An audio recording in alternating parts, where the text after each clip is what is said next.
The South Shore's Morning News rolls on. I'm Rob Hakala with the morning team. Happy to have you here. And once a month, we have our CROI Health segment, CROI, CROI Health. And joining us in studio, we have the CEO, Renee McInnes. Renee, good morning to you. Hey, how are you?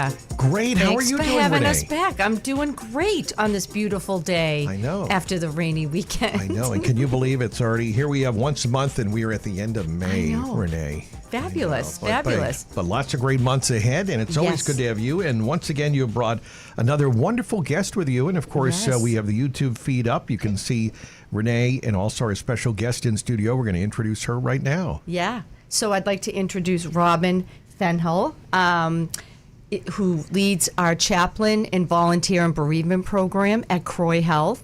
So I'm going to let Robyn introduce herself, give us a little bit of information about her. She is new to our organization, and we're very excited to have her. Thank you.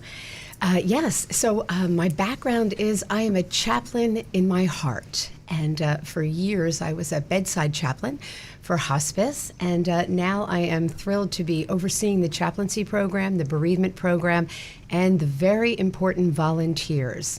We are a nonprofit organization, and many people offer their treasures in the way of monetary gifts, but also we rely so heavily on the volunteers and the talents and the gifts and offerings of our community to volunteer and to help support our mission.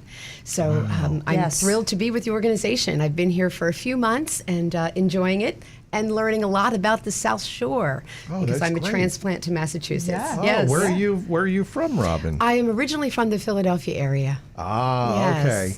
Yes. But So- most recently lived in Arizona. I did. And when I interviewed you, I said, "What the heck are you doing coming here?" Well, that's a story, a gal, with things we do for love. No, a lot of people end up going out to Arizona. Yeah, exactly. They do. Yeah. Well, perhaps Exactly. one day when I'm retirement age, I will return. But until Well, now, I'm here Well, it and sounds very like happy. we're lucky to have you, Robyn. Yes. It does sound like Renee. She's a great member of the team. Oh, 100% for our hospice program. So I just want to ask Robyn to explain to our listeners what makes bereavement and interdisciplinary care so important. Oh, Okay. well, it goes all the way back, and I'll just do a little bit of history here, if I may. Dame Cecily Saunders in 1967 created the modern hospice philosophy. And the modern philosophy hospice is interdisciplinary care. And that's a very fancy word that we use in the industry of interdisciplinary care. But really what it means is it's the blend of science and humanity. And when they come together, you have a team that actually... Hospice is not a place to go, although we do have the Pat Roach Yes. Hospice House, which is a place to go, but really it's a philosophy of care. And in that philosophy of care, it is to treat the total pain, both medically, science, and also humanity, which is spiritual care. And so the interdisciplinary team has on it a chaplain. And a lot of times, again, I'm going to take this opportunity, and I hope your listeners really hear me, because chaplaincy work is so, so important. And oftentimes, we'll make the phone call and offer our chaplain services, and people say, oh, I'm not religious. They're equating chaplaincy with religion. So I'm here today to Okay. tell the origin of the word chaplain. Okay. No, I think this is a good point to bring Yes. home. You're right, because I think that must come to, they say, well, you must be a minister, Robyn, or something like that, right? And Right. many of our chaplains with CROI have association and affiliation with religious organizations, Sure. but that's not their role here. Okay. Their role Right. here is to tend to the individual, which would be the patient or their family or the caretakers that are Right. caring for them. Right. And their emotional needs, their spiritual needs, their ways in which they're processing and dealing with the fact that they are now on hospice and they're looking at their life, and perhaps they have less time forward than they did backwards, and they're looking at their life and they're looking for a companion. So going back to the origin of the word, it came from the 4th century, a Roman soldier named Saint Martin. He cut his military cloak in half and wrapped it around a freezing man. Care and compassion, and that's what our chaplains do. They journey with people in care and compassion, meeting them exactly where they are.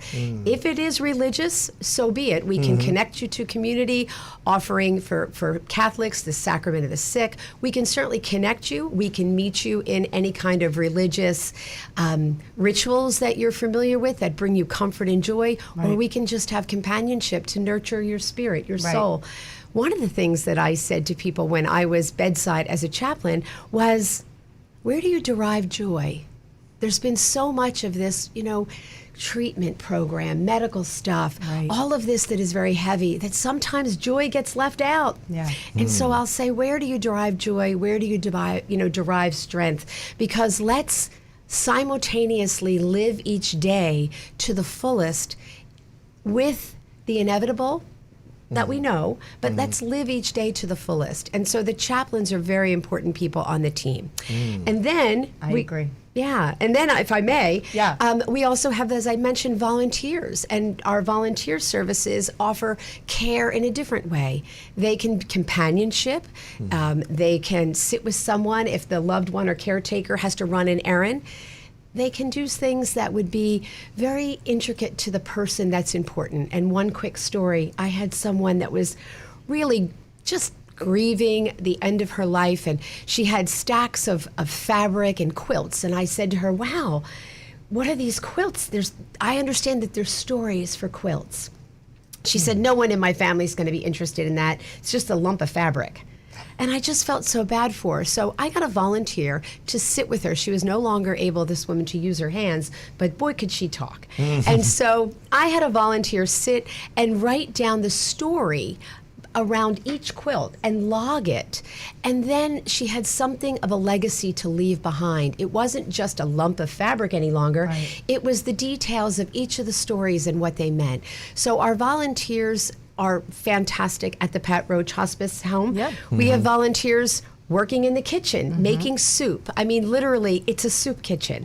So there's so many different ways, greeting people, just simply making them feel welcome in an environment that might feel uncomfortable or a little bit out of place for people. So volunteers are used excellently. And Yes. I could go on and on. You can tell I'm so passionate about this care. I can sense the passion. And you know what? I think that's important. It is so important. And the way you've described it, I think, is really it's very understandable. And I think you're really explaining it well to talk about that. But it is important. You think about so many different things are going through. But you talked about science and humanity, right? Bringing it together.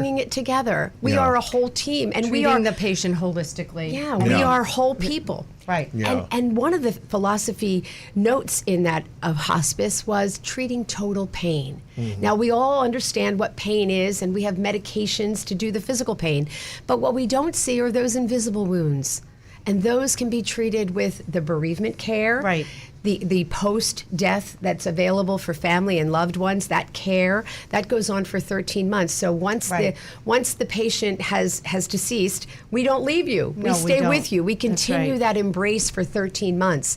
As a matter of fact, starting July 1st at our home office, and you can go to our website at www.croihealth.org and look for the location, we're actually starting up a community-based support group for grief, a grief support group open to all in the community. You don't have to be on our service to do that.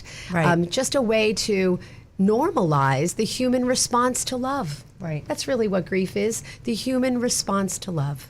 Well, all right. And again, people can find out more about those support groups on the webpage. Is that a good place to go? Yes, 100%. And I also want to coming up July 1st. July 1st. Right. Yep.